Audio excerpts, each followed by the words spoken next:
ഇതിലേക്ക് എല്ലാവർക്കും സ്വാഗതം. നമ്മുടെ നെവിനിപ്പോൾ കണ്ണ് ദൃഷ്ടിയോളം നമ്മുടെ അനുവിനെ കണ്ടുകൂടാ.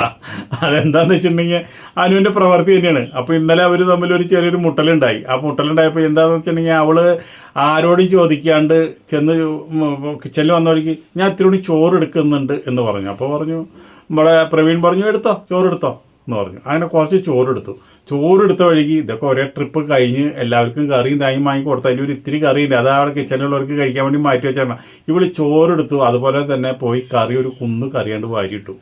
അപ്പോൾ പ്രവീൺ ചോദിച്ചു നീ ചോറെടുക്കാണെന്നല്ല പറഞ്ഞു, ഇവിടെ കറി തികയാണ്ടിരിക്കുക, അതിൻ്റെ ഇടയിൽ കൂടെ നീ ഇത് കോരിട്ട് കഴിഞ്ഞാൽ ശരിയാവുമോ എന്ന് ചോദിച്ചു. അപ്പോൾ പറഞ്ഞു ഇതിനു മുമ്പ് ഞാൻ എന്തോരോ ആൾക്കാർ ഊട്ടിയിട്ടുണ്ട്, എന്തോരോ ആൾക്കാർക്ക് കൊടുത്തിട്ടുണ്ട്, ഞാൻ എത്ര നാൾ പട്ടിണി കിടന്നിട്ടുണ്ട്, എനിക്കൊരു ചാറും കിട്ടിയില്ല, കഷ്ണം കിട്ടിയില്ല, എങ്ങനെയൊക്കെ നടന്ന എന്നോടാണ് നീ ഈ പറയണത്, ഇതിന് മുമ്പൊക്കെ നീയൊക്കെ ഇന്നലെ വന്ന താമരയല്ലേ തവരയല്ലേ എന്നൊക്കെ പറഞ്ഞുകൊണ്ട് തുടങ്ങി. ഇത് കേട്ടപ്പോൾ നമ്മുടെ നവീന് പിടിച്ചില്ല. നവീൻ പറഞ്ഞു നീയാണ് ഇതിൻ്റെ ഉള്ളിലത്തെ ഏറ്റവും വലിയ വിഷം, നീ കിച്ചണിൽ ഇരുന്നപ്പോൾ ഞങ്ങൾക്ക് എന്ത് തന്നു എന്നാ നീ പറയണത്, മാങ്ങാത്തോലി തന്നെ, നീ തേങ്ങ തന്നെ, നീയാണ്ട് ഈ വീട്ടിലെ ഏറ്റവും വലിയ വിഷം എന്ന് പറഞ്ഞ പോലെ നീ പരമവിഷം, നിന്റെ വിഷത്തിൻ്റെ ഏറ്റവും വലിയ കാടിന് പറയണമെങ്കിൽ നിന്റെ ഏതെങ്കിലും ഭാഗം മുറിച്ച് നീ ഈ ഭാഗത്ത് വെച്ച് കഴിഞ്ഞാൽ ഇവിടെയുള്ള സകല എലിയും ചത്തുപോകും, അത്ര കൊടും വിഷമുണ്ട് നിന്നെ ഞാൻ കിട്ടണോടത്തൊക്കെ തന്നെ ഞാൻ തകർക്കൊടി, നിന്റെ ഒരു നിനക്കൊരു ബൊമ്മകളിയും നിന്നെ ആൾക്കാരൊക്കെ നിന്റെ കണ്ണുലിണ്ണയാവാൻ നിന്റെ ഒരു കരച്ചിലും, ഇപ്പം നിന്നെ എന്ത് പറഞ്ഞാലും നിനക്ക് കണ്ണീരില്ല, ഇതപ്പോൾ എവിടെ നിന്ന് വന്നോടുന്നോ നിന്റെ ഈ പൂങ്കണ്ണീര് എന്ന് പറഞ്ഞുകൊണ്ട് അങ്ങോട്ട് അല്ലയ്ക്ക് പൊളിച്ചങ്ങോട്ട്. എന്തായാലും അത്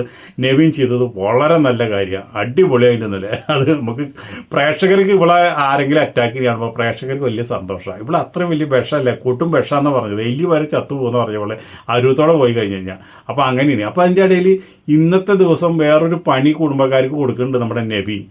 അവനാച്ചിട്ടുണ്ടെങ്കിൽ ഒരു കളിയിലെ കോമാളി, ഇനി ഒരു കോമഡിക്കാരനാണ്, അതുപോലെ തന്നെ കാര്യങ്ങൾ പറയുകയും ചെയ്യും, അന്തസ്സായിട്ട് തേച്ച് ഒട്ടിക്കുകയും ചെയ്യും, അങ്ങനത്തെ ഒരു വ്യക്തിയാണ്. ശരിക്കും പറഞ്ഞാൽ അവൻ്റെ അടുത്ത് അടുക്കാനും കൊള്ളില്ല, അവൻ്റെ അടുത്ത് ഒരു അക്ഷരത്തിന് പോകാണ്ടിരിക്കുക നല്ലത്. അവൻ എന്തായാലും എന്ന് വെച്ചിട്ടുണ്ടെങ്കിൽ പണിപ്പുര ടാസ്കിൽ 3 മിനിറ്റ് ബിഗ് ബോസ് കൊടുത്തിട്ടുണ്ട്. 3 മിനിറ്റ് കയറി അവർക്ക് ഇഷ്ടംപോലെ സാധനങ്ങൾ തിരഞ്ഞെടുക്കാനുള്ള സമയം ഇഷ്ടം പോലെ ഉണ്ട്. എല്ലാവരും കയറി 2 മിനിറ്റ് ആയപ്പോൾ എല്ലാവരും സാധനങ്ങളെടുത്ത് തിരിച്ചിറങ്ങി. നവീൻ ഇറങ്ങിയില്ല. നവീൻ വീട്ടുകാർക്ക് ഒരു പണി കൊടുക്കാൻ തന്നെയാണ്, ഈ എടുത്ത സാധനങ്ങൾ മുഴുവൻ അവരോട് കൊണ്ടുവയ്ക്കണം, അതാണ് അവൻ്റെ ഉദ്ദേശം.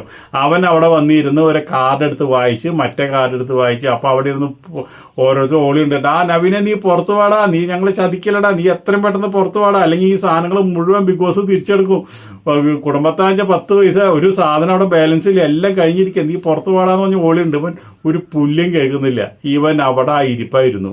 എന്നിട്ട് എന്തുണ്ടായി, ബസറടിച്ച് കഴിഞ്ഞതിന് ശേഷമാണ് മൂപ്പര് പുറത്ത് ചെയ്യേണ്ടത്, സകല സാധനങ്ങളും ഇവിടെ വെക്കണം. അതവൻ കൽപ്പിച്ച് കൂട്ടി ഇവർക്ക് കൊടുത്ത പണിയാണ്. കാരണം എന്താണ്, ഇവിടെയുള്ളവർ മുഴുവൻ വിഷമാണ്, ഒരാളെ പോലും വിശ്വസിക്കാൻ പറ്റില്ല. അപ്പോൾ ഇരിക്കട്ടെ ഇങ്ങനെ ഒരു പണി എന്ന് വിചാരിച്ചുകൊണ്ട് നമുക്ക് അടുത്ത വീഡിയോയിൽ വീണ്ടും കാണാം. അതുവരെ നിങ്ങൾക്ക് എല്ലാവർക്കും നന്ദി, നമസ്കാരം.